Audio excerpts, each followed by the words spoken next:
Welcome, geometry students, to the homework help video, page 572.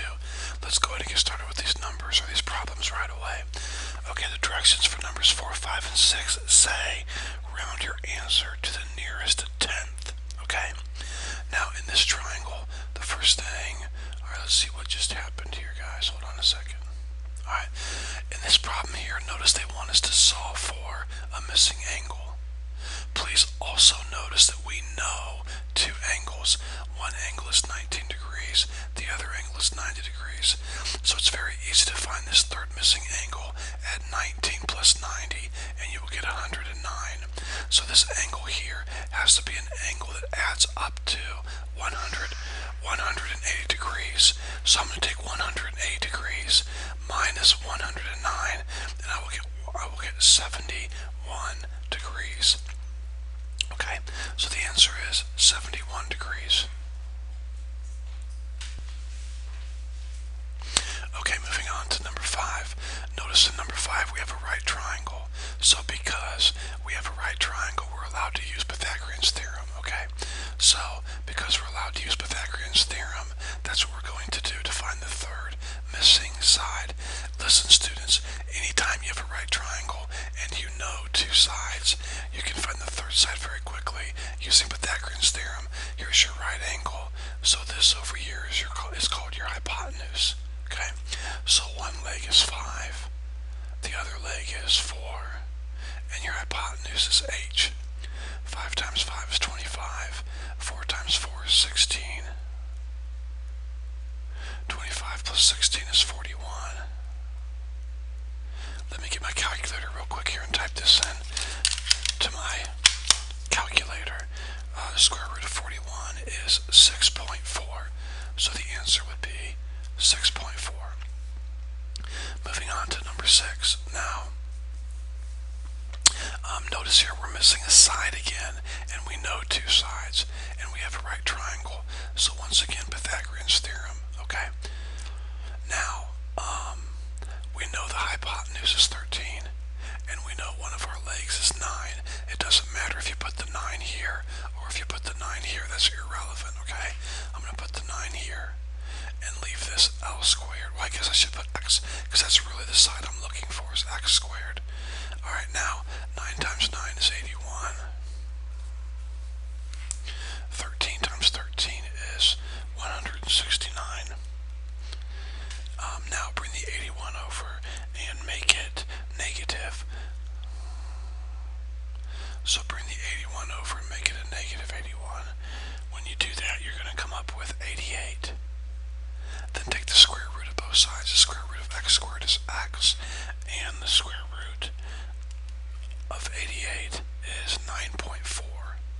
Well, 9.38083152. We're going to round to 9.4. Alright, moving on to numbers 10. Numbers 10 and 11. The directions for 10 and 11 say to solve the right triangle. So we're going to solve this entire right triangle. Now, the first thing you do is you look for the easiest part to solve for first. If I know two sides, then the easiest thing to solve for is the third side. If I know two angles, which I do, then the easiest thing to solve for is this angle over here. So 60, 90, this has to be 30. So there's the first thing that I did, okay? Angle X is 30 degrees. Okay, that's pretty simple. So angle X is 30 degrees. Now, I would like to teach you students how to use common sense. As soon as you know all three angles, you realize you have a what triangle? 30, 60, 90. We have learned how to quickly solve 30, 60, 90 triangles. Remember, the shorter leg always equals half the hypotenuse, or you can say the hypotenuse equals twice the shorter leg. Remember the longer leg? The longer leg equals square root of 3 times the shorter leg. Or you can say the shorter leg equals the longer leg divided by square root of 3. Okay, so let's take a look at what we have. Go to your smallest angle, 30, go straight across. This over here will be your shorter leg. Go to your 60, go straight across. This will be your longer leg. And of course, this is your hypotenuse here. Now, we know the hypotenuse, correct? hypotenuse. So, can I very quickly find the shorter leg? Certainly. Look, the shorter leg is always half the hypotenuse. So if the hypotenuse is 4, then the shorter leg is going to be 2. It's always half the hypotenuse. Cut it in half. Now that I know the shorter leg, it's always easy to find the longer leg. You simply take square root of 3 times the shorter leg. So the shorter leg is 2. So I take 2 times the square root of 3 with my calculator. So, with my calculator, 2 times the square root of 3 equals 3.5 if you round correctly. So there we go. So x is going to equal 2, y is going to equal 3.5, and angle x is 30. Pretty simple, guys, okay? Now, we can't always do that. Sometimes our triangles are not going to be 30, 60, 90. Sometimes they're not going to be 45, 45, 90. But when they are, take advantage of it and use these shortcuts that you've learned. All right, number 11. Okay, first of all, notice, students, that we have, we know 2 sides. So let's use Pythagorean's theorem to find the third missing side. That's the first thing you want to do. If you know 2 angles, find the third angle first. If you know 2 sides, then find the third side first. So for my leg, I'm going to put 12. For my other leg, I'm going to put D. For my hypotenuse, I'm going to put 14. All right, 12 times 12 is 144. 14 times 14 is 196. Now, take the 144 and move it to the other side and make it negative. So bring it over, make it negative, and you're left with 52. Now the square root of d squared is d, and the square root of 52 is 7.2. Alright, so there's one answer there. Letter D is 7.2. Alright. Now, let's continue on. I'm going to change colors here. It's so much easier to see green on this background here. Alright, 7.2. Now we're missing this angle here, and we're missing this angle up here. Alright, so it doesn't matter which angle you solve for first. Let me say that again. It doesn't matter which angle you solve for first. Pick one and circle it. I'm going to solve this angle first. So if I'm going to solve this angle, then this side over here is called my what? Opposite. This side here is called my what? Hypotenuse. And this side here is called my adjacent. Now, I want to encourage you to not use this side here because it has a decimal, plus we rounded. But look at these 2 sides. They're perfectly nice, easy to use whole numbers. So I would use hypotenuse and adjacent. Now, students, which one of your trig functions has hypotenuse and adjacent? So,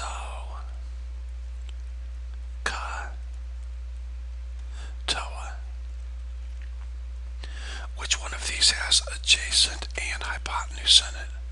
Hold on one second while I copy this. Obviously cosine does. Here's adjacent. Here's hypotenuse. So I'm going to use cosine. I'm going to say cosine of angle D equals adjacent over hypotenuse. Now, you know you're missing an angle, and you know when you're missing an angle on your calculator to hit second cosine. So this pops up, inverse cosine, then type in 12 divided by 14. So if you do that correctly, second cosine, 12 divided by 14, you're going to get 31 degrees. 31 degrees. So now I know angle D is 31. Students, once you found that one, this is 90 over here, you can very easily find this last angle. 31 plus 90 is going to give you 121 degrees. So the other degree has to be, the other angle here has to be 59 degrees to give you a total of 180. Alright, and there we go. Boy, students, work hard on this, okay? Alright, numbers 21 through 23, we're going to use the Pythagorean theorem to find the length of the hypotenuse, and then we're going to use the inverse tangent to find the measure measure of angle A. Alright, so here we go. That's what the directions say to do. That's what we're going to do. So first of all, we're going to use Pythagorean's theorem to solve for this missing side, okay? So here we go. We have a leg. We have a leg squared. We have another leg squared equals hypotenuse squared. So now we have 49 plus 49 equals 8 squared. Add those two together and you will get 98. Now take the square root of both sides. The square root of 98 is 9.9. And the square root of 8 squared is h. Alright, so there we go. We've got the top part done here. X equals 7.7 square root of 2, or 9.9, is definitely acceptable. Now, next they want us to use the inverse tangent to find the measure of angle A. So if we're looking for the measure of angle A, circle it. Go straight across. This is your opposite. This is your hypotenuse. This is your adjacent. Okay? Always circle the angle you're dealing with, and always go straight across first and label that opposite. Then it's obvious what the hypotenuse is, and the third leftover side always has to be your adjacent. Now we're trying to find the measure of angle A. So I'm going to write tangent of angle A equals opposite over adjacent, 7 over 7, which is really 1. 7 over 7 is just 1. So you're looking for an angle. Anytime you're looking for an angle, you hit second tangent in this case. And this should pop up on your screen. And then type in 1. So second tangent 1, and you'll get 45 degrees. So the measure, the answer to the measure of angle A is 45 degrees. Okay? Alright, moving on now to number 22. Same thing. First of all, we're going to find the length of the hypotenuse. So one leg is 2. The other leg is 6. We're going to find the hypotenuse, x. 2 times 2 is 4. 6 times 6 is 36. And that equals x squared. 4 plus 36 is 40. 40 equals x squared. Now take the square root of both sides, and the square root of 40 is going to be 6.3. Rounded correctly, the square root of x squared is x. Alright? So then the answer would be 6.3. Alright? Okay. Now, let's find the measure of angle A like the directions told us to. Circle the angle you're dealing with, go straight across. Opposite, here's your 90, go straight across. Hypotenuse, the leftover side is your adjacent. Now if we're going to find the measure of A using tangent, then we're going to have to write tangent of angle A equals, now what ratio is it? Opposite over adjacent. Opposite is 2. Adjacent is 6, which is really 1/3. Now I don't care if you use 2/6, you're welcome to use 2/6, or you can use 1/3. It really doesn't matter, you'll get the same answer. So I'm looking for an angle. So hit second tangent on your calculator.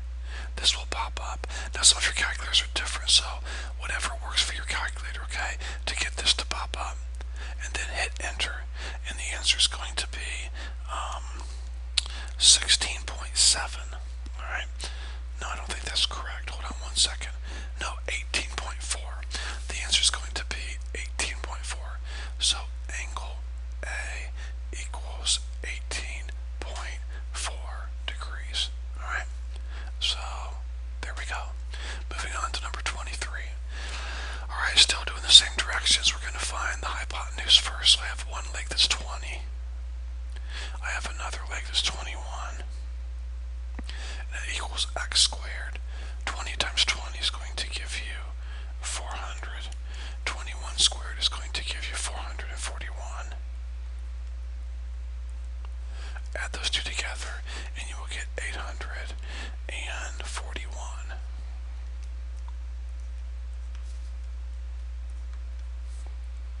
Now, take the square root of 841. You'll get 29, exactly a whole number. Square root of x squared is x. So far so good. The answer to x is 29. Alright? Now, next the directions ask us to find the measure of angle A. So circle the angle you're dealing with, go straight across. opposite, go to your 90, go straight across, hypotenuse, and the other side is your adjacent side. Now, they want us to use tangent, so we're going to use tangent.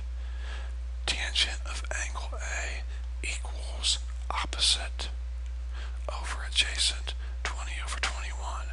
Now you're looking for an angle.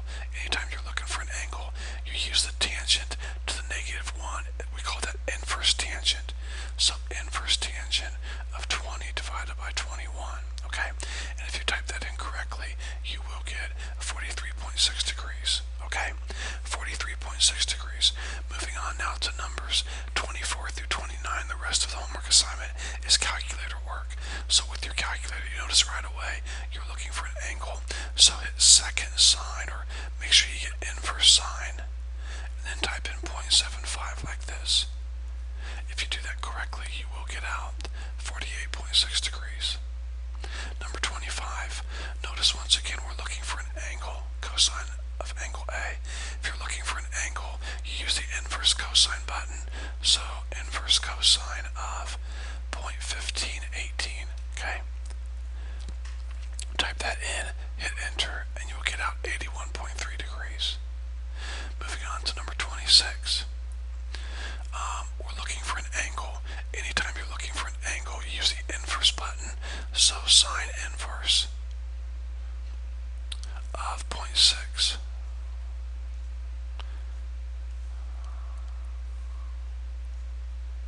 Type that into your calculator, hit enter, and you will get 36.9 degrees. Moving on to number 27. We're looking for an angle right here. And so we're going to type into our calculator inverse cosine of 0.45. If you enter that into your calculator correctly and hit enter, you will get out 63.3 degrees. Moving on to number 28. We're missing an angle here. So we're looking for an angle. We're going to use the inverse of cosine. So inverse cosine of 0.1123. Okay? Now, when you type that into your calculator correctly, you'll get out 83.6 degrees. Moving on to number 29.